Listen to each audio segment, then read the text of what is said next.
Hello guys, I'm here to help you understand the power of Alice. If you want to improve and be better using Alice, then this video is for you. Okay, let's start on her passive. Her passive is Blood Ancestry. When a nearby minion dies, it generates a blood orb. Each blood orb Alice takes will permanently increase her max HP by 10 points and restores 50 mana for her. After absorbing 12 blood orbs, she will permanently receive 10% cooldown reduction.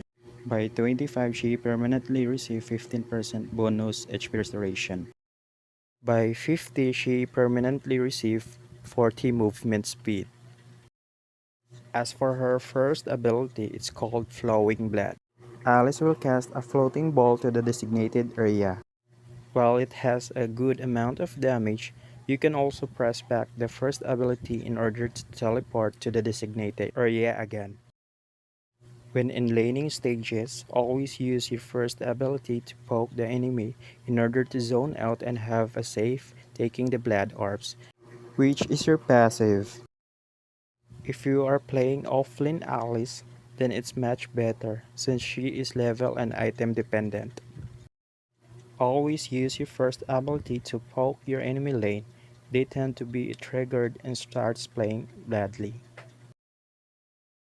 And you can always use the first ability to give visions and use this move if you are not confident walking to unguarded bushes. Carefully use the teleportation ability since big walls always hinders it and stops its movement. And let's move to her second ability. The second ability is Blood Awe. Has the ability to immobilize enemy and slows them.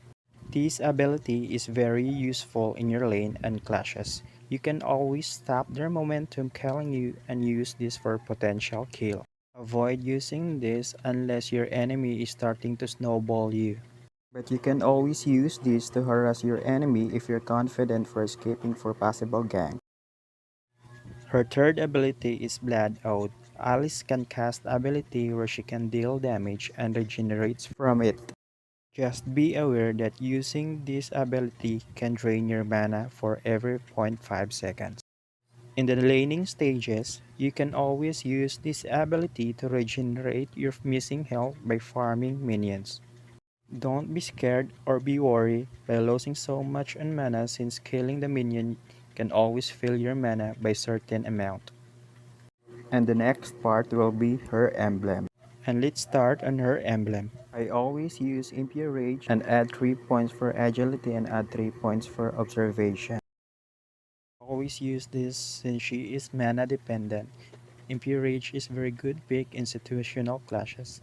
Imagine fighting with tanky heroes where there's no minion around and else not having the kill. Did not die, but your mana is already depleted or near zero. This is one of the reasons why Impure Rage will help you in this situation. By dealing damage that equals 4% of the target's current HP will restores you for 3% of your mana. Restoring your 3% of your mana is big impact already in your survivability, and this is the reason why I picked Impure Rage rather than Mystery Shop. But you can still always use Mystery Shop for her emblem and for item build process. My first item will be Demon Boots for mana regen. The second item is Clock of Destiny. It's one of her core items and never sell this in whatever situation. My third item will be Holy Crystal. Many people prefer using Enchanted Talisman as their third core item, but I suggest buying Holy Crystal as their third core item for early damage. Because at this point, you can already snowball your enemies at ease. Don't be worried for having a low mana regeneration. Just be sure that you are the one who can take the kill or just steal the kill. Fourth item will be Enchanted Talisman. Always buy this in Alice since she is mana dependent. My fifth item will be Concentrated Energy. It gives you mana, HP, and magic lifesteal, and gives you 10% HP recovery after killing an enemy hero, which also amplify to your passive. And you can also use alternative item and use Calamity Reaper for more damage, mana regen, and cooldown reduction. Either use Oracle for HP, magic defense, cooldown reduction, and it raises shield absorption and healing effects for 30%, which is very big. And for the sixth item will be Winter Truncheon. It gives you magic power, physical defense, HP, and upon using this item, your hero will be frozen for 2 seconds. You can always buy Immortality and sell your fifth item if the game is very hard for you. Let's get going for her spells. Flicker, Vengeance, and Petrify. It's more better to use Flicker in order to have more mobility. So let's start on her combo.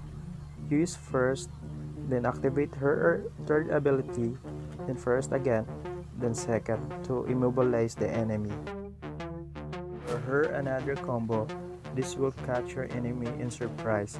Activate your third first, flicker, second, and first. The another combo will catch the enemy in the backlines. Use your first, activate your third, first again, flicker, and second. And for the last trick, activating your third plus activating your Winter Truncheon when you are near dying. This is high risk, high reward play because while being frozen, you can still regenerate or life steal. Okay guys, that's all for Alice. For the next remaining minutes will be the clips of my game using Alice. Before you leave, don't forget to hit the like and subscribe button for the next upload. You can drop a comment below if you have anything to add that I miss in order to help our fellow Alice users.